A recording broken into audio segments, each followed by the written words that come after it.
Merci. Merci aussi d'avoir invité, d'être ici ce soir, parce que toujours c'est une conférence sur le travail qu'on fait le jour en travaillant. C'est quand on en parle, c'est toujours une façon de réfléchir sur ça, et pourtant c'est une façon d'aller en avant. J'aimerais parler surtout des projets qu'on est en train de faire ou qu'on a fait les dernières années depuis l'agence. Mais avant que ça, quelques idées pour positionner notre point de vue et les projets qu'après je vais expliquer. Évidemment, chacun des projets est quelque chose qui parle de ce qu'on veut faire, de quel est notre référent, et non pas ce qu'on a abouti. Et c'est peut-être en voyant le tout qui pourra définir le mieux vers où on pense, vers où on veut aller. Le premier, je parle de cette... C'est la civilisation, nous, l'homme, qui regarde et qui habite, et qui est au milieu de la nature, et qui a une vision. L'architecture, je pense, ce n'est pas quelque chose qui est en soi-même le but de notre travail.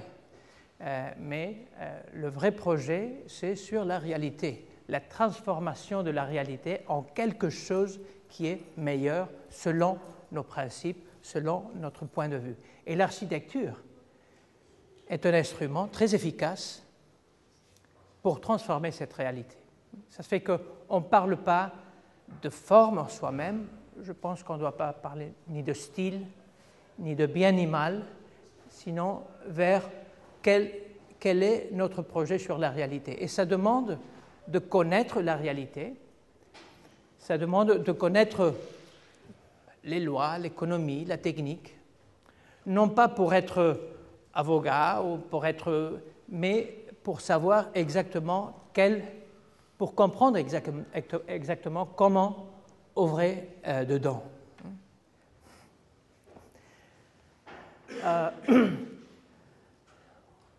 Je pense que dans ce moment où nous sommes, je prendrai quelques peintures de William Turner.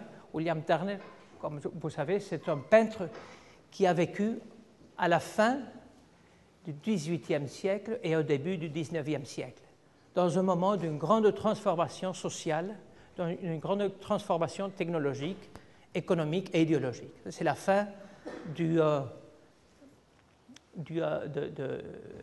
XVIIIe siècle, la fin d'un monde rural et rationnel et le début d'un monde industriel.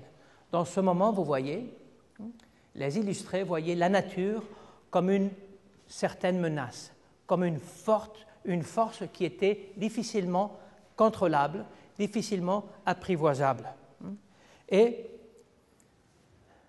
l'homme, la société, invente la machine, qui est une certaine interface entre la nature et le progrès. Dans ce moment, au début, l'unique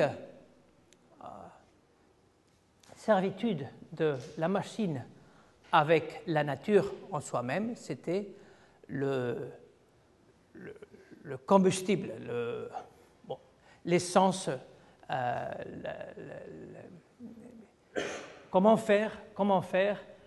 mettre l'énergie, comment faire que la machine fonctionne.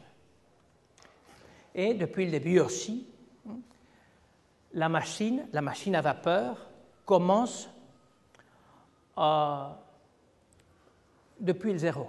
Vous voyez ce bateau qui a des voiles qui peuvent marcher avec le vent, et seulement quand il n'y a pas de vent, il apparaît la machine, complémentaire aux voiles. Mais la machine à vapeur n'admet pas de compromis avec le passé. Ça fait que dans ce moment commence l'ère de la machine, et meurt toute une réalité économique, sociale, esthétique, culturelle qui avait existé et qui avait progressé jusqu'à ce moment. Et il n'y a pas de doute, c'est le principe, c'est le début d'une ère extraordinaire au point de vue objectif. Jamais, comme jusqu'à maintenant, il y a eu une telle capacité de produire des biens, de produire du confort, de distribuer richesse, de distribuer ces richesses, d'augmenter la qualité de vie des citadins, etc., etc. Seulement, il y a aussi, dans ce moment, des profonds changements idéologiques qui se produisent dans la société. Le mouvement le plus spécifique de la révolution industrielle, quoique ça puisse sembler étrange, c'est le romanticisme. Le romanticisme, en soi-même, vis-à-vis de l'architecture, il parle surtout de la définition de la complexité en contrastant des extrêmes. On peut être civilisé ou sauvage. C'est blanc et noir, lumière et ombre, sentiment, passion et raisonnement. En architecture, fonction et forme, etc., etc. Structure, façade. Il y a beaucoup de choses, beaucoup de termes qui sont arrivés et qui s'emparent de nous-mêmes, de notre culture d'architecture moderne, qui vient de cette définition strictement romantique. Et la vision du territoire et des ressources naturelles aussi à se faire une transformation importante. La nature, le territoire est un stock de matériaux qui peuvent être processés par la machine et transformés en biens pour être consommés. Et ça n'a pas une valeur strictement en soi-même. Non? Et ça, c'est l'idée, non, le paradigme de la conquête de l'Ouest américain par l'élan européen, qui ne résiste même pas la préexistence d'une culture dans ces territoires, la culture indigène, la culture indienne. Et dans ce moment, on est peut-être, on est un peu soucieux. C'est un moment un peu difficile mental parce que on n'est pas devant la possibilité de réajuster, de corriger le système idéologique, économique et technique formidable qui nous a portés jusqu'ici, mais il faut penser à un nouveau système idéologique, économique, culturel, technique, qui nous permette d'aller en avant, pas en arrière. Et évidemment, pendant ces 200 ans de développement, il y a eu l'idée, la nécessité, la volonté de changer le rapport de notre culture avec la nature. Non? Et aujourd'hui, ça c'est la première photographie qu'on connaît de la Terre, de notre planète, depuis le dehors. Rationnellement, on savait que c'était comme ça, mais jusqu'au début de 1960, on n'avait pas eu la photographie, la possibilité de nous voir depuis le dehors. Et les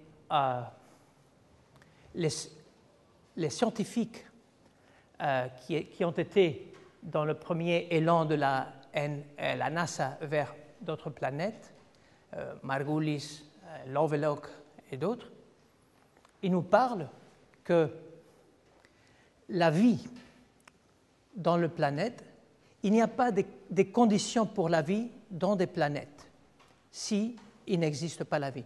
La vie, les conditions de vie dans la planète, c'est une construction de la propre vie.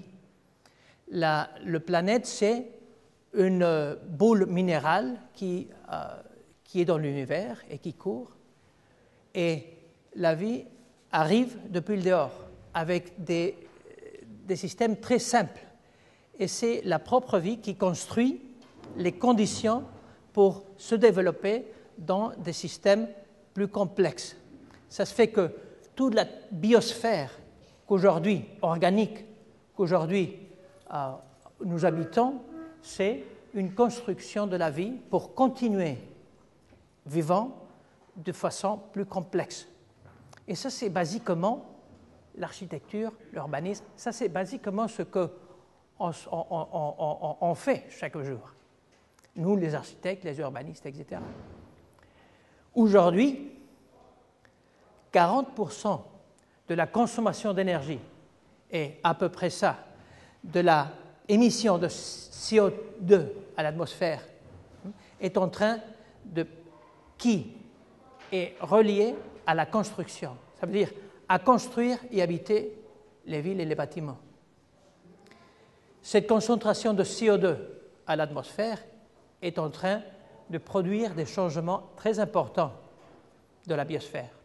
Ça fait que nous, on construit dans la biosphère, on collabore, on est en train d'aider à la biosphère à continuer à se produire. On n'est pas contre la biosphère.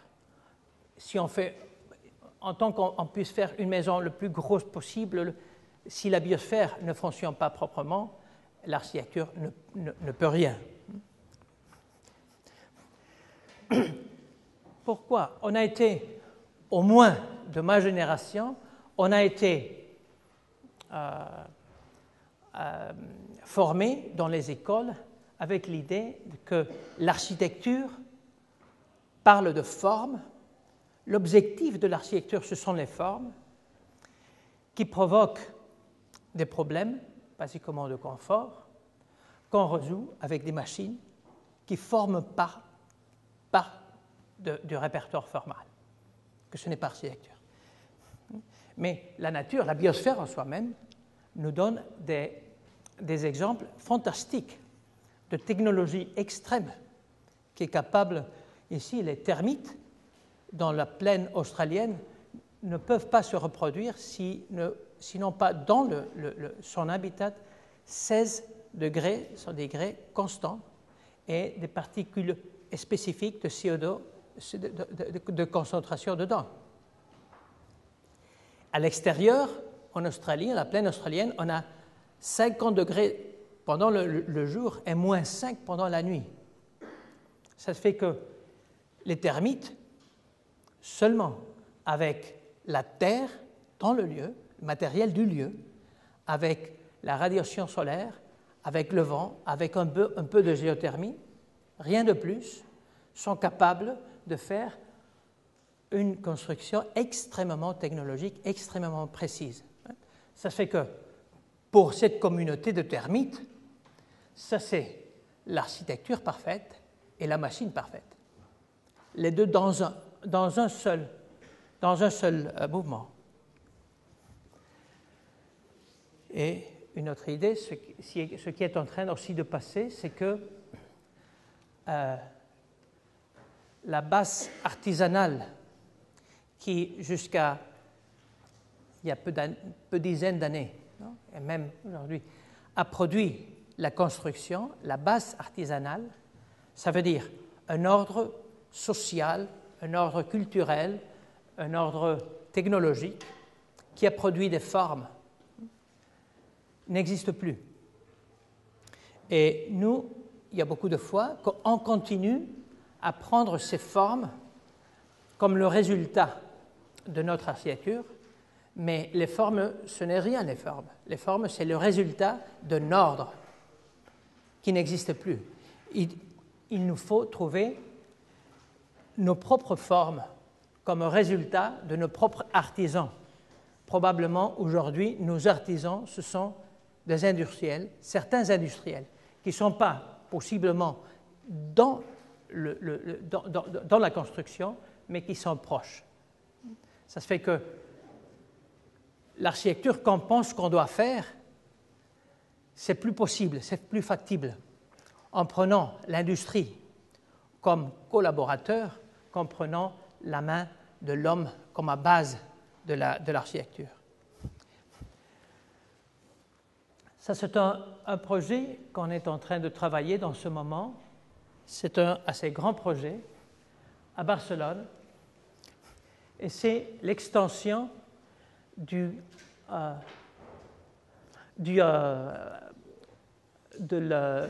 l'hôpital oncologique qui est près de l'aéroport. C'est un endroit battu par les infrastructures, l'autoroute, le train, etc. Et on propose un campus pour la recherche liée, la recherche oncologique liée à l'hôpital. Nous, au lieu de faire des volumes avec une nature idyllique au milieu, on propose le bâtiment comme une infrastructure en soi-même. C'est de grandes poutres métalliques qui ont les couloirs et les ascenseurs, les escaliers, avec des panneaux prétensés au milieu de ciment et une enveloppe qui permettent que cette infrastructure contrôle la radiation solaire, qui puisse aussi produire de l'énergie, etc. Et ça, c'est une coupe. Vous voyez, ces patios, que dans les patios, ça se produit les conditions de tranquillité, de lumière, pour faire la recherche, tandis qu'à l'extérieur, c'est la façade, c'est l'endroit de relation aussi des personnes entre elles et avec la ville. Et l'infrastructure elle-même a dans la dotation du climat intérieur en connectant la masse thermique avec le terrain, en provoquant ces espaces tampons, réaction avec le soleil, produisant de l'énergie, en échangeant à l'intérieur avec cet espace tampon au milieu, etc. Et alors, en créant ces espaces, c'est l'entrée, ces espaces au milieu, avec la végétation, au milieu d'un endroit qui est très dur, mais on crée à l'intérieur, dans l'espace intérieur, un élément qui est approprié pour la relation des personnes et pour la recherche. Tandis qu'à l'extérieur, on a ce bâtiment infrastructure qui se relationne avec la voiture à la vélocité, pas avec la personne qui marche, parce qu'ici, dans cet endroit, personne ne marche. Personne ne marche. C'est comme un lapsus entre l'aéroport et la ville, mais on regarde aussi de faire une paroi qui permette de relier, en somme, la ville avec l'aéroport d'arrivée.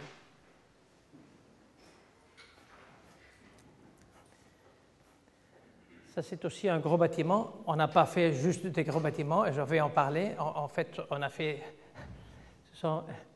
de tout le type de bâtiments, mais on a eu des fois des possibilités de faire des grands bâtiments. Celui-là, c'est un hôpital qu'on a fini il y a à peu près 2 ans au sud de l'Espagne.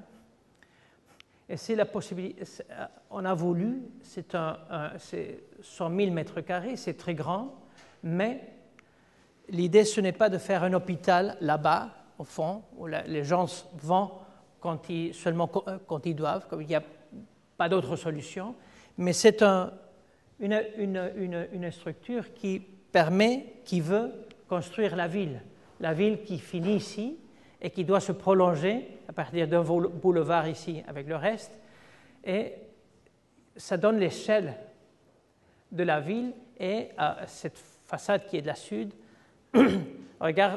d'avoir une relation avec ici avec la personne qui marche, qui est au rez-de-chaussée.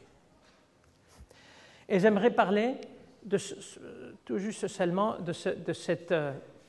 du rôle de l'hôpital, que c'est cette rue, on appelle une rue de 150 mètres, avec les équipements, c'est le restaurant, la chapelle, un endroit pour des conférences, etc.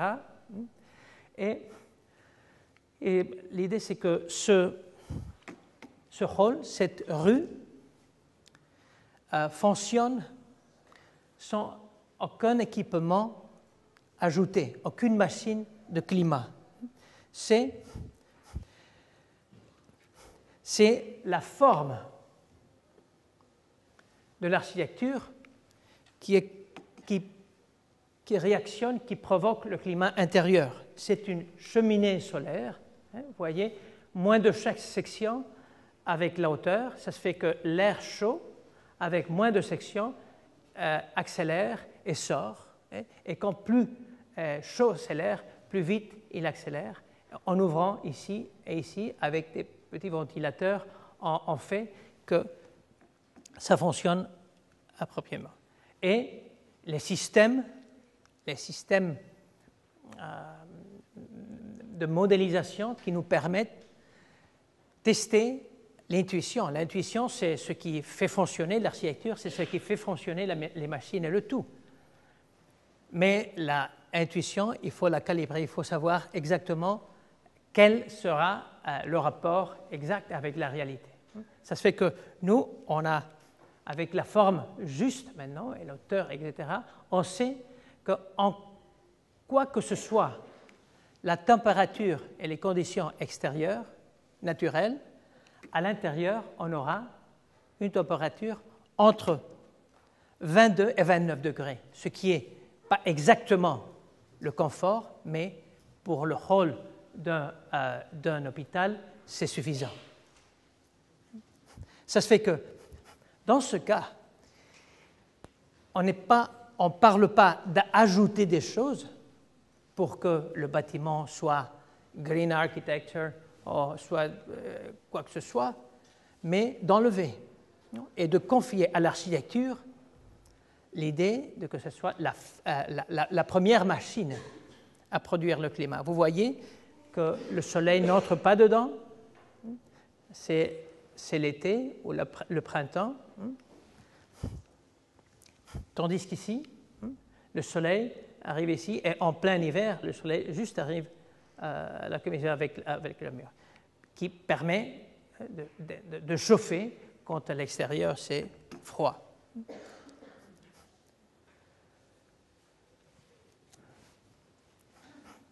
Ça, c'est un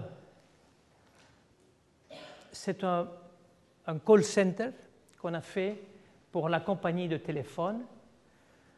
C'est à la ville de Tolède, au centre de l'Espagne. Et c'est un endroit avec une certaine tension parce qu'il y a beaucoup de personnes en parlant par téléphone, etc. C'est un endroit assez dur comme travail. Et la compagnie téléphonique a voulu faire un bâtiment et a ouvert un concours pour faire un espace de travail pour des gens qui avaient cette tension dans le jour le jour. Et on a proposé un bâtiment comme si c'était avec l'efficacité de l'infrastructure. C'est de nucléus de communication verticale, séparés 17 mètres, avec ces ponts. Ça, c'est la salle de call center. Ça, c'est la façade sud, où c'est des endroits pour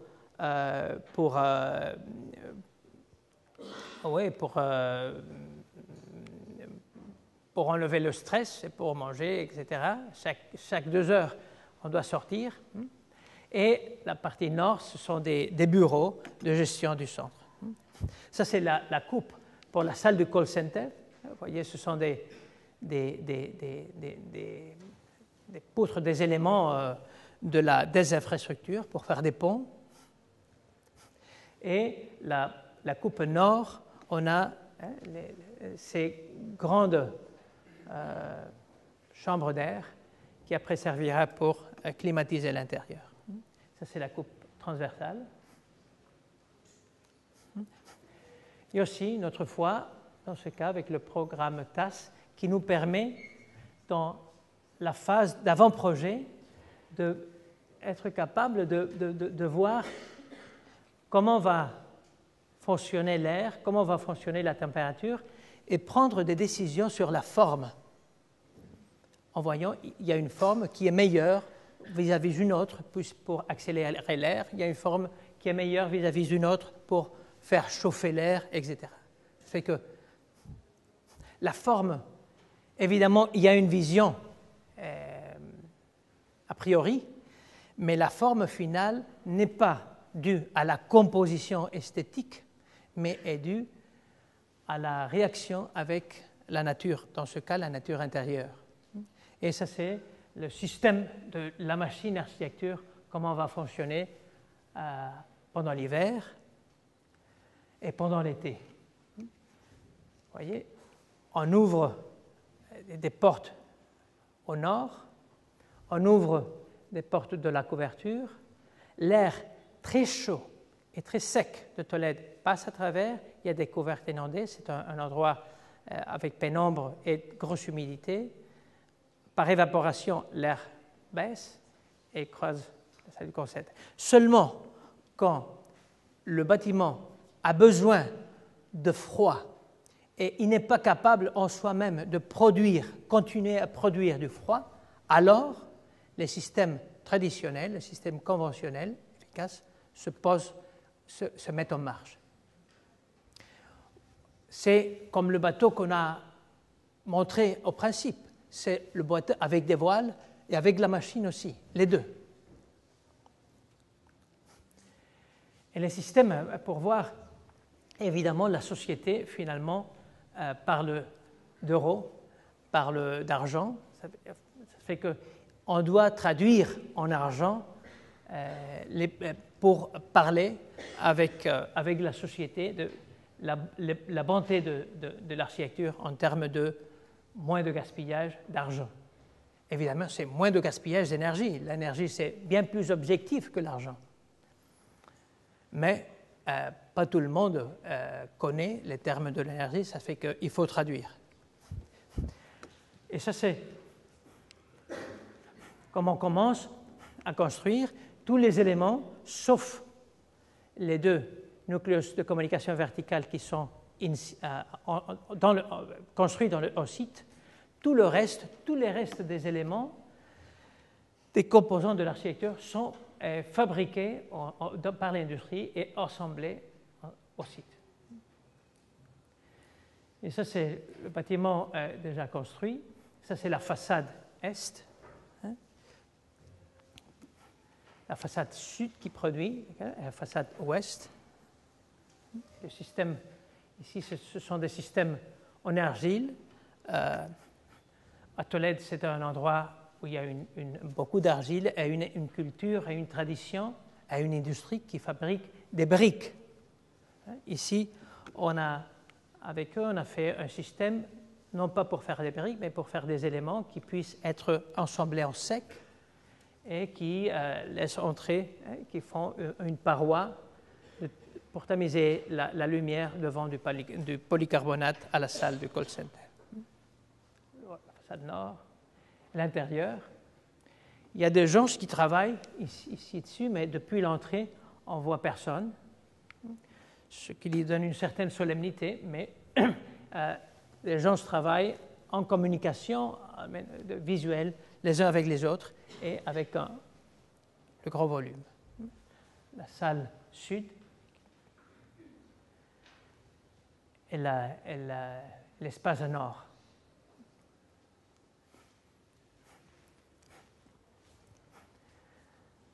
Ici, ça c'est Barcelone, la limite du parc de Collserola, du parc naturel, et comment la ville arrive avec des systèmes de maisons, de villes-jardins peu denses et arrive au bord de la nature. Notre projet, ce sont deux logements individuels qui... C'est une réflexion aussi sur comment coloniser ou comment se relationner avec la nature depuis l'urbain, comment habiter la nature et construire la ville en même temps.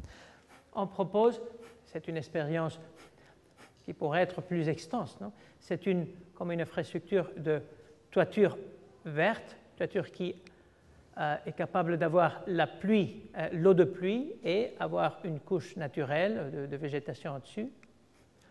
Et cet élément, avec des systèmes industriels qui ont la chambre et la salle de bain, chacune, peuvent finalement habiter ou peuvent coloniser cette infrastructure en lui donnant une habitabilité. Et ça, c'est le système en soi-même, c'est la nature, ça c'est la rue, ça c'est l'infrastructure avec l'eau de pluie, le verre, et les éléments qui pénètrent et qui s'accrochent à l'infrastructure, puis de façon climatique, etc. Comment on est en train de construire un système aussi céramique. Et finalement, ces grands éléments, on colonise avec une charpente, l'intérieur-extérieur. Et là, je finissais. Chacun de ces éléments donne l'habitabilité, et ça, c'est l'espace fluide au milieu qui permet le séjour, les couloirs, la cuisine, etc.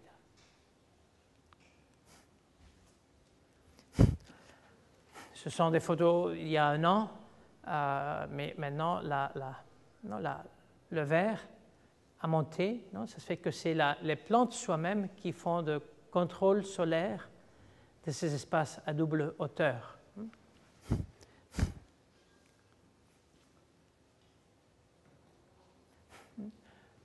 Et depuis le parc, on a cette capacité de restituer le verre devant et provoquer une certaine continuité, en tant que de l'autre côté, il y a une réponse urbaine de construction de la ville, de construction de la rue, avec une typologie unifamilière.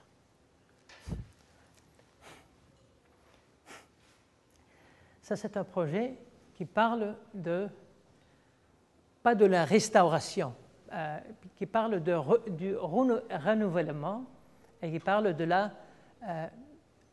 redonner la vie à une préexistence construite. C'est à la ville de Lérida, une ville avec un climat très extrême. Et ça, ce sont des casernes militaires que la mairie a achetées et a voulu faire un parc technologique, université, entreprise, liée à l'agroalimentation, qui est agriculture, alimentation, qui est un secteur très important à la ville de Lérida. Et le concours a dit, bon, qu'est-ce qu'un concours pour architectes sur ce plan? Et nous, premièrement, on a répondu avec la première réponse, c'est voir si c'était possible, non pas de détruire tous ces bâtiments, mais de recycler ces bâtiments dans un nouvel usage. Et ce qui est intéressant quand on a vu, ce sont des bâtiments construits juste après la guerre civile, avec la difficulté qu'il y avait de construire dans ce moment, difficultés d'argent, difficultés de toutes sortes technologiques. Et regardez ce qu'ils ont fait. cette architecture, il y avait de l'architecture ici. Il y avait l'ambition de l'architecture d'aller plus loin que strictement l'usage qu'il fallait faire dans ce moment. Il y avait un architecte qui a proposé l'architecture, et cette ambition, dans ce moment, c'est ce qui a permis, 60 ou 70 ans après, de recycler ce bâtiment dans un usage qui n'était même pas prévu, que ça pouvait être un usage au moment de construire. Ça veut dire que la décision la plus écologique qu'on peut prendre dans ce moment, de ne pas détruire et envoyer ailleurs ce bâtiment, c'est en fait une décision qu'on n'a pas prise nous. On a pris il y a 70 ans quand on a construit pour la première fois. Et on a relié les trois bâtiments dans un seul avec un jardin d'hiver qui couvre et qui relie les trois. Un jardin d'hiver qui est exactement celui-là, un jardin d'hiver hollandais, recyclé, et qui recycle non pas seulement l'aluminium et les vitres, mais recycle une façon de faire, un know-how, une technologie aussi informatique, de réaction, de production d'un climat naturel à l'intérieur, meilleur que l'extérieur. Et aussi le système pour voir quelle serait la réaction en termes de numéros, de différentes possibilités de faire. Évidemment, aussi, le jardin d'hiver, normalement, fonctionne à 7 mètres d'auteur et avec les façades aussi en verre. Ici, on avait une autre proportion. Il fallait tester comment ça va fonctionner. Ça, c'est un schème, vous voyez. À l'hiver, tout s'est fermé.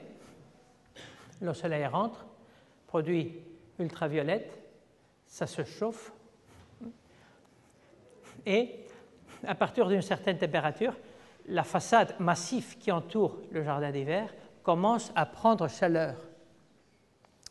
Et quand le soleil part, cette façade massive cède la chaleur. Ça fait que au matin suivant, quand le soleil part, ce n'est pas si froid, c'est un peu plus chaud que l'extérieur, et ça continue à se chauffer pendant l'hiver. Tandis qu'à l'été, c'est juste à l'inverse. On ouvre 50% la couverture avec des portes ici en dessous. On a des voiles pour enlever le soleil, et on a des nobilisateurs, de l'eau très fine d'eau pour évaporer. Et on réussit à gérer 10 degrés de moins depuis l'extérieur à la pointe. Quand ici dehors il y a 40 degrés, on a ici à l'intérieur 30 degrés. Ça se fait que ici dedans, ce sont des laboratoires, ce sont des endroits avec une nécessité de précision importante de température. Ces machines ne prennent pas l'air à 40 degrés, mais l'air à 30 degrés. Ça se fait que de 30 à 23, c'est seulement 7 degrés et non pas 17. Ça se fait que le volume de ces machines et le gaspillage de ces machines est bien moins. Et l'eau qui se... Et ça, ce sont des photographies de l'intérieur. Évidemment, vous voyez, on n'est pas en train de restaurer le bâtiment ancien. La mémoire de ce bâtiment vis-à-vis de la ville n'était pas bonne.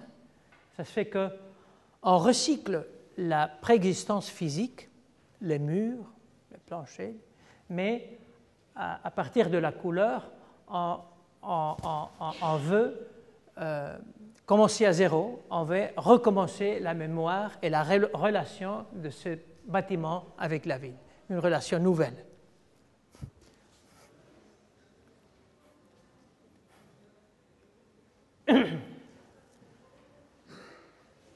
Ça, c'est aussi, on parle un peu des de la même idée, d'une façon différente. C'est un édifice industriel à Barcelone, un édifice d'il y a 150 ans, qui a son importance au point de vue culturel. Ce sont des bâtiments bien faits, qui ont une bonne mémoire, dans ce cas, avec le quartier. Et la mairie demande comment on peut faire pour intégrer, pour donner une nouvelle intégration de ces bâtiments avec la ville, puisque ça ne va pas être une industrie dans un futur.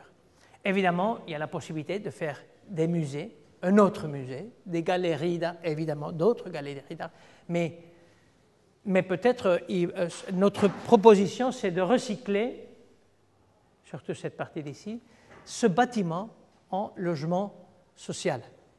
Comment introduire des logements et un programme très différent dans un élément qui a sa présence. Et ça, c'est notre proposition, c'est respecter le bâtiment, enlever la toiture, et avec un système assez poussé, technologique, de faire, ce sont des éléments qui ont deux cuisines et les salles de bain, qui vont être les grands piliers du bâtiment, séparés 12 mètres, et avec des éléments qui s'appuient dans un endroit et un autre. Et c'est le système de logement social avec une ventilation transversale, etc., etc. Vous voyez, la présence du bâtiment, c'est la même. Depuis dedans, on a la possibilité de voir la perception du volume. Cette façade qui a une énergie thermique a une contribution à faire un certain climat intérieur et à avoir de l'ombre aussi, et se filtre avec la végétation.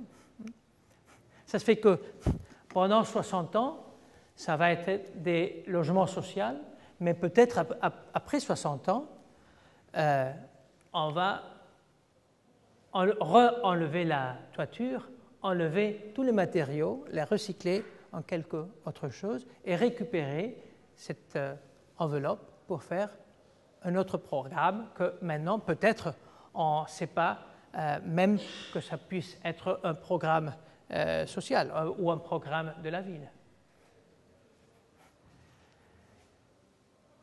Ça, c'est, dans une autre façon, c'est aussi un projet urbain. C'est dans une ville médiévale au nord de la Catalogne, c'est Manresa. Ici, on a l'église gothique et on a voulu faire, on a le programme de refaire depuis la voie romaine une nouvelle percée sur la ville ancienne telle qu'elle avait été au Moyen Âge. Et cela en faisant une architecture résidentielle, que c'est la couche qui fait la ville. Alors, ça veut dire ce n'est pas un bâtiment solennel, ce n'est pas un tissu exceptionnel, mais c'est quelque chose de très normal. Et c'est un peu la vision qu'on avait en principe, non? Et c'est ça. L'endroit du bâtiment, vous voyez, c'est du logement social, c'est un grain très spécifique, très morcelé. Comment faire de double écologie pour avoir, encore que le programme soit allongé, avoir la ventilation transversale, le soleil, etc. La possibilité de...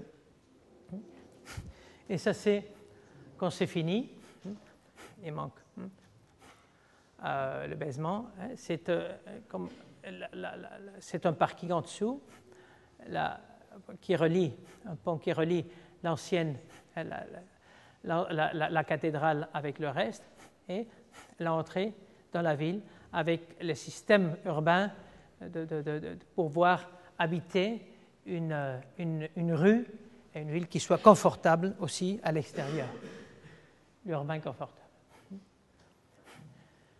Alors, toute l'enveloppe, le système qui puisse filtrer le soleil, qui a une certaine relation entre le balcon et l'extérieur. Tout le système de l'enveloppe, c'est industriel, une industrie qui est proche. L'industrie ne peut pas fabriquer à une distance de plus de 100 et quelques kilomètres du chantier, parce que le transport le fait impossible. Ça se fait que si on prévoit un bâtiment qui est industriel, qui est produit par l'industrie, l'argent qu'on investit dans le bâtiment, finalement, on l'investit sur le tissu industriel qui est proche dans le bâtiment. Aussi, ce sont des bâtiments modernes, mais qui veulent avoir une relation et avoir un dialogue avec les bâtiments historiques, les bâtiments médiévaux qui existent encore.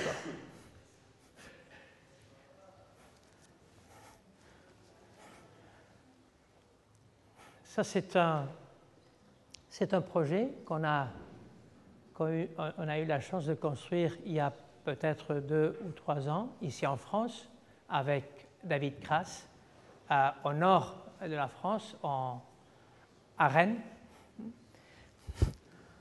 Et c'est au bord de Rennes, il y a des terrains qui étaient des terrains, je pense que c'était des terrains militaires, et c'était des bois avec des arbres. Nous, quand on vient du sud, moi je viens de l'Espagne, et on voit les arbres de la France,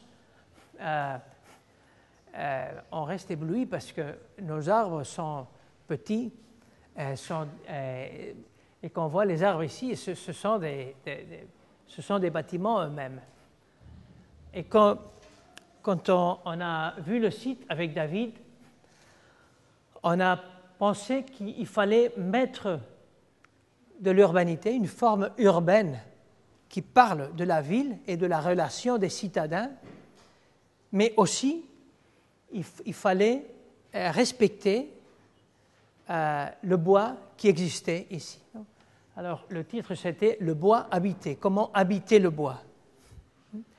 Et l'idée, c'est de mettre une forme urbaine, carrée, une place, qui soit capable, parce que dans des endroits, ils n'arrivent pas à terre, qui soit capable d'avoir des vues envers la ville, envers le bois, et de respecter les plus gros arbres qui étaient dans l'empreinte du bâtiment. Et ça, c'est exactement un niveau urbain. Vous voyez, c'est très dense, très rationnel, mais on rentre dans les bâtiments par ces terrasses, mais que ce sont des jardins, et on provoque ici des doubles orientations pour la vue et pour le soleil.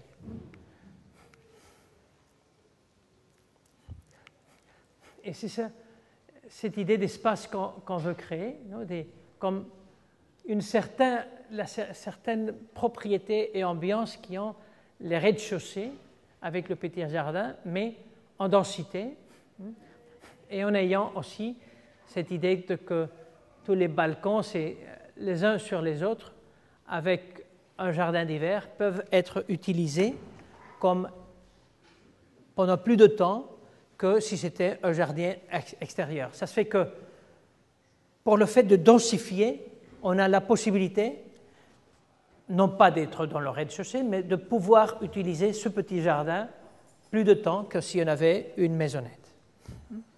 La relation entre l'agora intérieure et l'extérieur, et aussi la relation des parkings avec l'espace de l'agora à l'extérieur.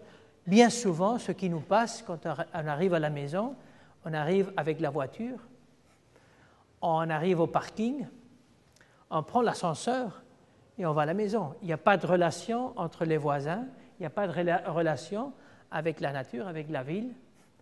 Et je pense que c'est très intéressant et très important de parler avec ça. S'il faut la voiture, s'il le faut, dans ce cas, il la fallait, parce que c'était bien au bord de la ville, il faut faire que le lieu du garage, ce ne soit pas quelque chose qu'on ne voit pas, mais quelque chose qu'on doit voir. Et peut-être dans 30 ans, peut-être dans, je ne sais pas, il ne faudra pas tant de voitures, et peut-être qu'ici, il va y avoir une salle communautaire, il va y avoir d'autres logements, je ne sais pas. Il va y avoir d'autres possibilités d'utiliser cet investissement qu'on fait maintenant pour les voitures dans d'autres choses que maintenant on ne connaît pas, mais que prévisiblement, ils vont exister. Et la possibilité que cette agora, avec les grands arbres qui existaient, se relationne avec le skyline de la ville existante. Ce sont des photographies du chantier tout juste fini, avec les terrasses, les arbres qui existaient, les trous qui se relationnent par ici avec le niveau du parking. À travers ici la vue à l'extérieur avec la ville existante.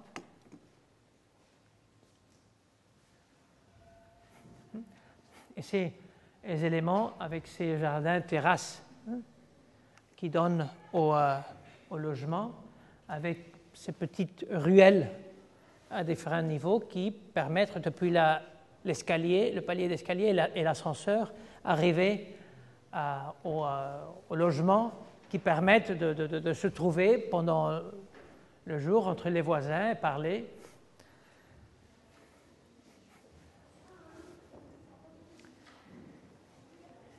Et je finis par ce projet. C'est un bâtiment qu'on est en train de de construire dans ce moment au Mexique, à la ville de Monterrey. Monterrey, c'est une ville qui a été prise par une extrême violence les dernières années. Une extrême violence qui est proche à la frontière avec les États-Unis et le monde de la drogue, etc., a fait que la ville, les citadins rentrent chez eux et abandonnent l'espace public qui a été pris par la violence, et chaque fois c'est pire.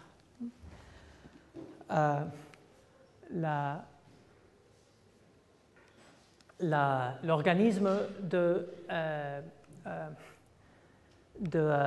gérer les quartiers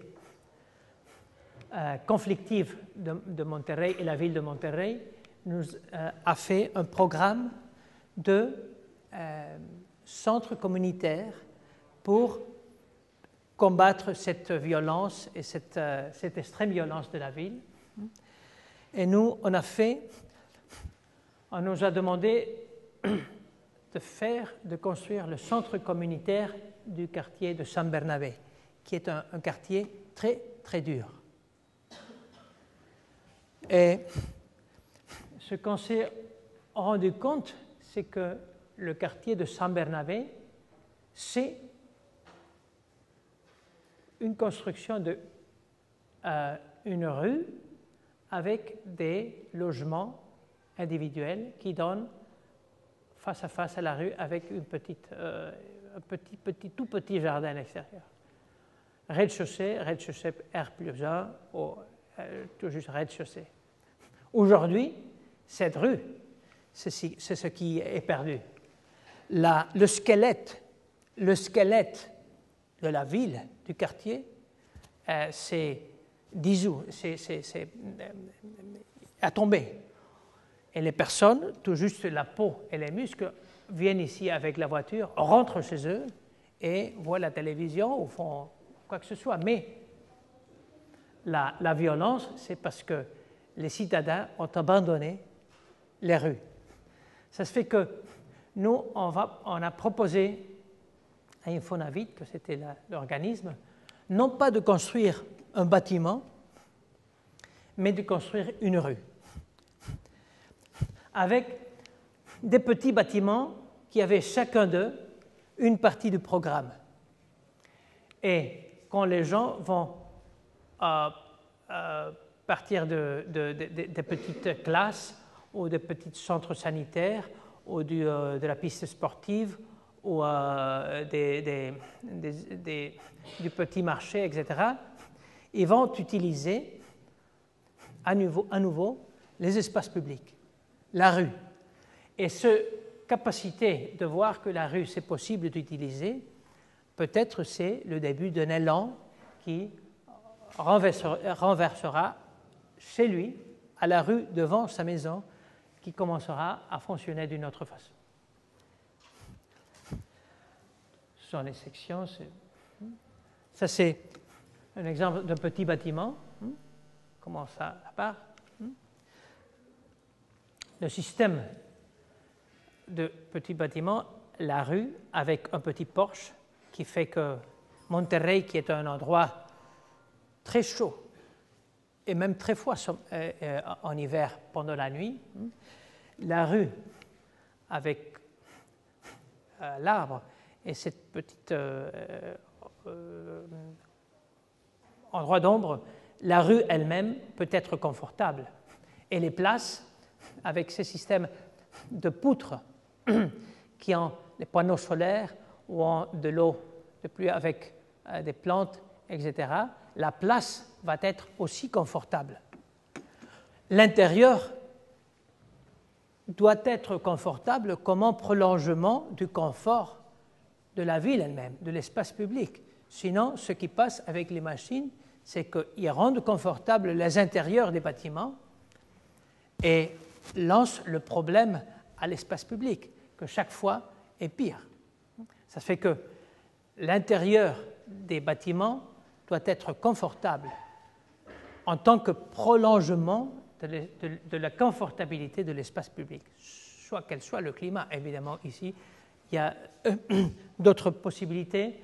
À Grenoble, il fait froid, à Monterrey, il fait très chaud. Bon, chaque endroit, chaque climat et chaque culture a sa propre forme de faire confortable l'espace public. Le système de relation avec l'eau, ici, peut-être c'est intéressant, on est en train de travailler un système de renouvellement de l'air, mais de réchauffer par inertie, non pas parce qu'il y a un air qui vient. Ce qui doit être confortable, ce n'est pas le bâtiment, c'est les gens qui l'habitent. Et les gens qui l'habitent sont confortables, non pas parce que l'air qui les entoure a une température et une hygrométrie, etc. C'est parce que mon corps prend de la chaleur ou donne de la chaleur avec une autre masse. Mon corps peut être très inconfortable dans une ambiance où la température de l'air est théoriquement parfaite. Ça se fait que la façon la plus naturelle d'avoir un corps confortable, c'est d'échanger chaleur.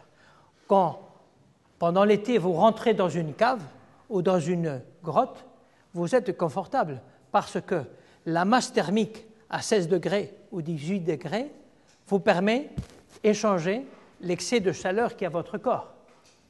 Et pendant l'hiver, tout au contraire. Vous rentrez froid et de 16 degrés ou 18 degrés de la paroi, vous prenez de la chaleur.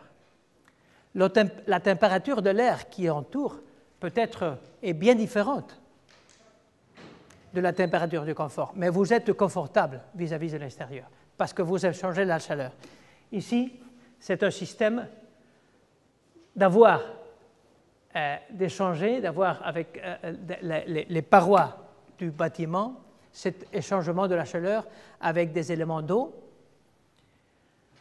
et qui sont capables de prévoir quelle doit être la température de confort des corps qui vont être ici dans l'intérieur.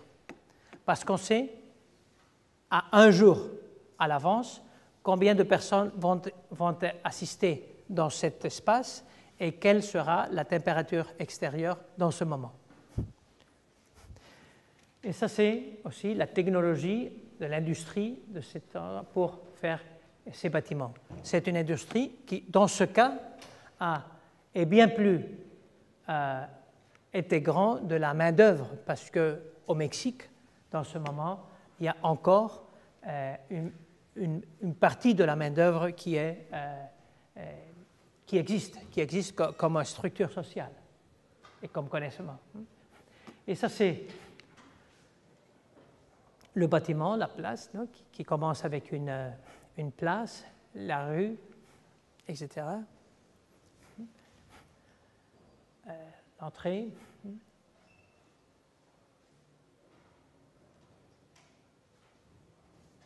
Et si on a tel qu'il est dans ce moment, cet élément de grande place, très grand, c'est industrie que c'est une industrie des voies publiques tout près de Monterrey qui est capable de faire ces éléments, tandis qu'il y a des artisans qui sont capables de faire une paroi de ciment traditionnelle, parfaite. On est encore dans ce moment intermédiaire au Mexique. Et je voudrais finir avec cette image que moi j'aime bien, parce que je pense que c'est une image qui a des choses à voir avec le moment actuel. C'est une image des premiers vols qui ont fait les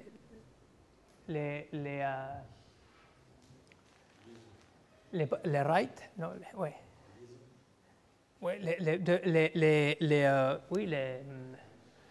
les frères Wright d'exhibition en Europe. C'est 1907, pas 1906 qui ont volé pour la première fois, 1907.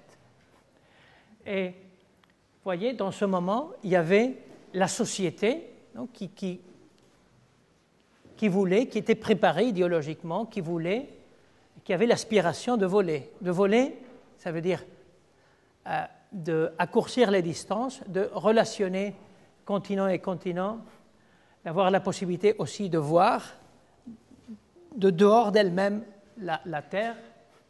Et dans ce moment, il y avait beaucoup de groupes qui voulaient donner réponse à cette question qui flottait dans l'air. Et les Wright n'étaient pas ni les plus bien connectés au point de vue politique, au point de vue économique. Ce n'étaient pas les plus savants, mais les Wright s'occupaient professionnellement de construire des vélos. Et ils ont compris depuis le début que voler, ce n'était pas question de force, ce n'était pas question de construire une machine qui propulserait le poids en l'air, mais ce qui devait construire, c'est la forme d'un équilibre. Voler, c'était question d'équilibre, d'équilibrer le poids, le vent, la radiation solaire, etc. Et l'avion devait être la forme de cet équilibrateur. Et les frères Wright ont été les premiers à voler. Et même aujourd'hui, les avions, c'est une question de force, mais d'équilibre. Et dans ce moment aussi, je pense que la société, et nous, architectes, formons part de la société, on a des aspirations, on veut construire d'une façon différente, construire notre société, construire notre façon de continuer à nous développer et aller en avant, pas en arrière, aller en avant d'une autre façon, une façon plus plus proche, plus honnête, plus intelligente avec nos ressources et avec la nature. Et nous nous demandons quelle est la façon, quelle est l'architecture de ce moment. Et il y a beaucoup de réponses qui veulent dire, bon, c'est une question de force. On va faire la machine parfaite, efficience parfaite, qui ne va pas gaspiller rien d'énergie. Alors, l'architecture, pas de problème, vous pouvez continuer comme une question de forme, parce que la réponse, c'est des ingénieurs qui vont faire la machine parfaite. Ou alors, il y a des scientifiques qui disent, pas de problème, nous, on va faire les 10 mandamientos, non, de la Green Architecture. Non? Si tu fais tout ça, ça va être parfait. Ça fait, mais l'architecture qu'il faut, l'architecture nouvelle, celle qui est en train d'apparaître, mais on ne sait pas la voir, c'est quelque chose qui parle de l'équilibre, de savoir analyser dans chaque endroit quelles sont les forces qui convergent, les forces climatiques, mais aussi les forces sociales, les forces technologiques, les forces économiques, les forces légales, et faire que l'architecture soit la réponse, l'équilibrateur, la solution de tout qui met en direction ces forces. Et rien d'autre. S'il y a des questions, et je pourrais... Très bien, merci.